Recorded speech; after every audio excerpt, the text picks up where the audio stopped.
My dear friends, स्वागत है आपका हमारे चैनल स्टडी बूम में। आज हम लोग कहानी के परिचय से अपने सेशन को स्टार्ट करेंगे। देखिए, कहानी है क्या? कहानी जो है एक विधा है। विधा को अंग्रेजी में क्या बोलेंगे? जॉनरे बोलेंगे। जब विधा को समझ ही रहे हैं तो स्टाइल को भी समझ लेंगे, क्योंकि जहां भी विधा आएगा वहां पर ये स्टाइल आएगा ही, शैली आएगी ही। तो विधा तो हमारा उपन्यास भी है, विधा तो नाटक भी है, उसी प्रकार से कहानी एक विधा है। तो आखिर विधा है क्या? देखिए, जो विधा होती है ना, वह रचनाकार के मन स्थिति पर निर्भर करता है। अल्टीमेटली तो ये लेखकों के लिए ही है, रचनाकारों के लिए ही है विधा और शैली। तो विधा मन स्थिति पर निर्भर करता है, विधा का निश्चय नहीं किया जा सकता। ये चीज ध्यान में रखिएगा। जैसे उदाहरण से समझिए, अभी अभी मान लीजिए कोई दिल तुड़वा के आया है, ठीक, प्रपोजल दिया था, एक्सेप्ट हुआ नहीं, दिल टूट गया, बेचारा बैठा हुआ है अकेले, और आप उसके रूममेट हैं। आप जाइए और उससे बोलिए कि ए चिंटू, चलो थोड़ा सा एक निबंध हमको लिख के दिखाओ कि भारत की जो अभी राजनीतिक व्यवस्था है वो ठीक ठाक नहीं चल रही है, या कोई भी एक निबंध। वो ना बिल्कुल कहेगा कि यार अभी हट जाओ, यार अभी हट जाओ, एकदम दूर हटो। क्योंकि अभी जो दिल टूटा हुआ है ना, तो अभी उसके मन में गीत फूट रहा है, शायरी निकल रही है, ठीक है, गजल गुनगुनाने का मन कर रहा है, ठीक है। तो विधा जो है वह मन स्थिति पर, रचनाकार के व्यक्ति के मन स्थिति पर निर्भर करता है। उसके मन में जैसी उसकी मन स्थिति रहेगी, जैसा चल रहा होगा, उसके अनुसार वह विधा निकलेगी। तो मन स्थिति तो कुछ भी हो सकता है। कुछ भी मतलब क्या? शांत मन स्थिति भी हो सकती है किसी की, और किसी की मन स्थिति बिल्कुल तड़कती भड़कती भी हो सकती है, ठीक है। जैसे किसी को गाली देते हुए सुने होंगे। अब कोई गाली दे रहा हो और उधर से जाके आप छोटा सा एक पत्थर उठाइए और उसको दे मारिए। उसके बाद उसका मतलब और ज्यादा प्रवाह देखिए गाली देने का। स्टार्टिंग में तो वो धीरे धीरे दे रहा होगा, बिल्कुल लोकल ट्रेन की तरह।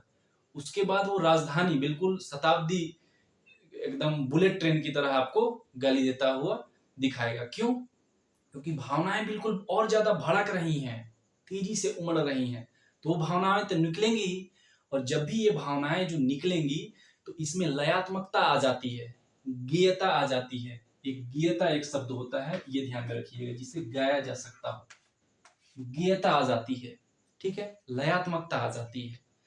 और ये जो भड़कती हुई भावनाओं से जो भी अंदर से निकलेगा ना, वह हमेशा गीत के रूप में, और वो विधा जो होगी हमेशा छोटी होगी। छोटी इन द सेंस क्या होगा?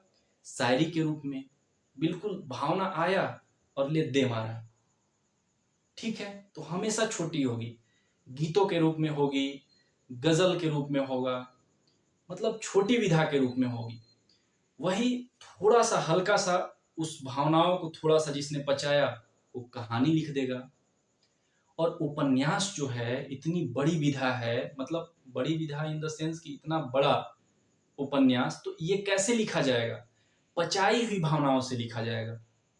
अंदर जिसने खूब पचा रखा हो, भावनाएं आई, अब वो निकाला नहीं, उसको पचाया, उसने डाइजेस्ट किया, और शांत मन से धीरे धीरे धीरे धीरे उसको लिखना स्टार्ट किया। और वो जो भावनाएं आई थी ना, वो धीरे धीरे धीरे धीरे निकलेंगी, अचानक से नहीं निकलेंगी। तो तड़कती भड़कती भावनाओं से जो विधा निकलेगी ना, वो हमेशा विधा छोटी होगी।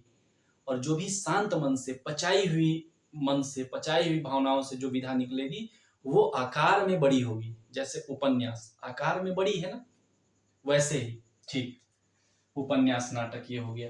तो ये समझ गए होंगे विधा। उसके बाद आते हैं हम लोग शैली के ऊपर। देखिए, इसका तो निश्चय नहीं किया जा सकता, ठीक है, क्योंकि ये टोटली मन स्थिति पर निर्भर करता है। शैली को हम निश्चय कर सकते हैं, इसका हम लोग निश्चय कर सकते हैं, क्योंकि ये टोटली मामला है सब्जेक्टिव मामला, सब्जेक्टिव मामला है, आत्मनिष्ठता से संबंधित है, ठीक। और इसको आप लोग ऑब्जेक्टिव मामला ले सकते हैं। जैसे कि अगर आप लोग एग्जाम देने गए OMR बेस्ड। 4 ऑप्शन आया, उसमें एक टिक करिए। मैं सिंपल बिल्कुल भाषा में समझा रहा हूं। तो ये ऑब्जेक्टिव मामला हो गया। सब्जेक्टिव, आपको एक डिस्क्रिप्टिव टाइप क्वेश्चन दे दिया जाए तो हर किसी का क्वेश्चन का आंसर अलग अलग होगा। ठीक, जैसे कि सिंपल सा क्वेश्चन, गांधी जी के बारे में कुछ लिखिए। अब 10 लोग अगर लिखेंगे ना गांधी जी के बारे में, तो 10 का अलग अलग उत्तर होगा, क्योंकि ये सब्जेक्टिव मामला है ना। हम कुछ और लिखेंगे, वो कुछ और लिखेगा। वैसे ही शैली जो है वह एक सब्जेक्टिव मामला है। ठीक, शैली को लेखक अपने अनुसार तय कर सकता है। ठीक, जैसे विधा तो आ गया, ये इसको निश्चय नहीं किया जा सकता, लेकिन शैली तय कर सकते हैं कि भाई हम तो जो लिखेंगे ना वो कहानी लिखेंगे, लेकिन कहानी में इतिहास का मसाला जरूर लाएंगे, इतिहास जरूर घुसाएंगे। कोई रचनाकार बोल सकता है या लेखक कि हम जो है ना वो तत्सम शब्दों की बहुलता रखेंगे, हम तत्सम में ही लिखेंगे। ठीक, कोई बोलेगा कि भाई बिल्कुल एकदम अंचल की जो भाषा है ना, जो हमारे यहाँ बिल्कुल ठेठ भाषा हो, हम उसी में लिखेंगे। तो लिखे, कौन मना कर रहा है। अब मैला आंचल जो है, उसके जो रचनाकार है फणीश्वर नाथ रेणु, वो चाहते तो मैला आंचल को गोदान की भाषा में भी लिख सकते थे, बिल्कुल सरल सिंपल। और चाहते तो ये दिव्या की भाषा में भी लिख सकते थे। दिव्या बिल्कुल वो तत्समी पूरा प्रभाव छोड़े हुए है ना, तो यशपाल का है, तो दोनों में लिख सकते थे। लेकिन फणीश्वर नाथ रेणु ने कहा कि ना भाई ना, हम बिल्कुल ऐसा लिखेंगे ना कि हमारे जो गांव जवार जो है ना, वो बिल्कुल देखें पढ़े तो एकदम गदगद हो जाएंगे, क्या लिखा है रेणु ने, वाह वाह रेणु, क्या लिख दिया। ठीक, तो इन्होंने ये सोचा। इसी प्रकार शैली जो है इसका हम निश्चय कर सकते हैं, रचनाकार जो है इसको अपने अनुसार तय कर सकता है कि हम किस शैली में लिखेंगे। ठीक, लेकिन विधा का निश्चय नहीं किया जा सकता। तो अब देखिए, विधा को हम लोग दो भागों में बांटकर देख सकते हैं। एक है प्राकृतिक विधा और दूसरा है ऐतिहासिक विधा। ठीक है, प्राकृतिक विधा उस विधा को कहेंगे जो हर स्थान और हर काल में उपस्थित हो।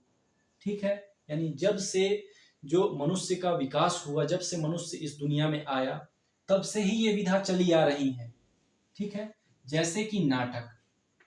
अब एकदम आदिम जमाने में चले जाइए, नाटक तो होता ही होगा ना, हर कोई नाटक करता है। हम आप बहुत ज्यादा नाटक करते हैं अपने समय में, और स्टार्टिंग में भी जब मनुष्य जब आया होगा तो नाटक करता ही होगा। कहानी तो वो बिल्कुल दादी नानी की कहानी, तो भूत प्रेत की कहानी, दुनिया भर की कहानी जो भी है, कहानी तो एकदम बिल्कुल आदिम जमाने से ही आते रहा है। ठीक है, उसके बाद जो गीत हो गया, गीत भी हमारी प्राकृतिक विधा है। गीत का सबसे प्राचीनतम जो रूप है ना, वही है लोरी। चंदा मामा दूर से, पुआ पकावे गुड़ से, जो है ना ये लोरी। ठीक है, ये प्राकृतिक विधा है, बिल्कुल एकदम चले आ रही है। ठीक है, उसके बाद नृत्य। नृत्य जो है यह भी एक प्राकृतिक विधा है। हालांकि नृत्य को हम लोग साहित्य में शामिल नहीं करते हैं, यहाँ पे नहीं पढ़ते हैं, लेकिन है तो एक प्राकृतिक विधा ही ना, स्टार्टिंग से ही चले आ रही है, शुरू से ही चले आ रही है नृत्य। वैसे ही जो ऐतिहासिक विधा जो होता है, तो वह किसी खास देश काल में आरंभ होता है। ठीक, क्योंकि यहीं पर आकर ऐसी परिस्थितियां बनती हैं जिससे वह विधा, ऐतिहासिक विधा का शुरुआत हो जाता है। जैसे कि उपन्यास, इसके लिए कोई खास देश, कोई खास परिस्थिति आएगी तभी ये विधा शुरू होगी।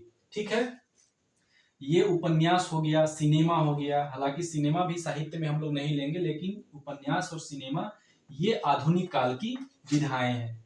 ठीक है, तो देखिए, जो कहानी है, कहानी को किसी भी रचना में, कोई भी रचना हो जो आकार में थोड़ी छोटी हो, जिसमें कुछ पात्र हो, कुछ घटनाएं हो, सामान्यतः उसी को कहानी मान लिया जाता है। तो फिर कथा क्या है, कथा भी तो आकार में छोटा होता है। ठीक है, इसमें भी कुछ पात्र होते हैं, घटनाएं होते हैं। तो आखिर ये कथा और कहानी में अंतर क्या है, इसको समझ लेना हम लोगों के लिए जरूरी है। देखिए, इसमें मूल अंतर जो है ना, मूल अंतर दृष्टिकोण का है। ये बस बात ध्यान में रखिएगा। बाकी ना आकार का है, न घटना का है, पात्र का है, किसी भी चीज का अंतर नहीं है। मूल जो अंतर है वह दृष्टिकोण का अंतर है दोनों में। जो कथा होता है ना, कथा ये आदर्शवादी दृष्टिकोण को लिए हुए रहता है। आइडियलिज्म, आदर्शवाद, कुछ ना कुछ ये शिक्षा देता है। ठीक है, आदर्श से प्रेरित रहता है। कहानी जो होता है वह रियलिज्म, यथार्थवाद को दर्शाता है। यह कोई शिक्षा नहीं देता है। कहानी जो है यह हमें कोई शिक्षा नहीं देती है, लेकिन जो कथा है वह आदर्शवाद, हमें नैतिकता की शिक्षा हमें देती रहती है।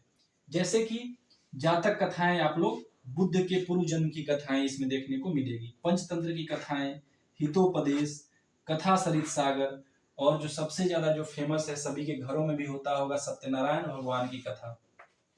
ठीक है, तो ये हमें कुछ ना कुछ हमें नैतिक शिक्षा देंगी। जैसे कि जो श्रवण की जो कहानी है, बूढ़े माँ बाप को पालकी में आगे पीछे बैठा कर और ले जाना, वो क्या है, हमें यह शिक्षा देती है, हमें सिखाती है कि आप भी जब आपके जब माँ बाप भी जब बूढ़े हो जाएंगे ना, तो वैसे ही करना। ठीक है, लेकिन कहानी को इससे कोई मतलब नहीं है। जो जीवन में चल रहा है बस उसको आपके सामने प्रस्तुत कर देना। ठीक है, हालांकि जब कहानियों का दौर जब हम लोग देखेंगे, तो उसमें शुरुआती कहानियों में आपको ऐसा कुछ मिलेगा नहीं, कुछ ऐसा यथार्थवाद वगैरह मिलेगा नहीं कि बिल्कुल यथार्थी है।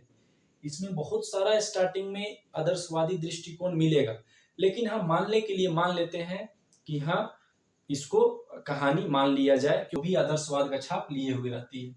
जो आधुनिक जो कहानी है हमारी, वो शॉर्ट स्टोरी, अंग्रेजी के शॉर्ट स्टोरी मूवमेंट से मानी जाती है, जिसके जो जनक करता है वो एडगर एलन पो अमेरिका के हैं। इनसे हम लोग मानते हैं जो कहानी की शुरुआत यहाँ से होती है।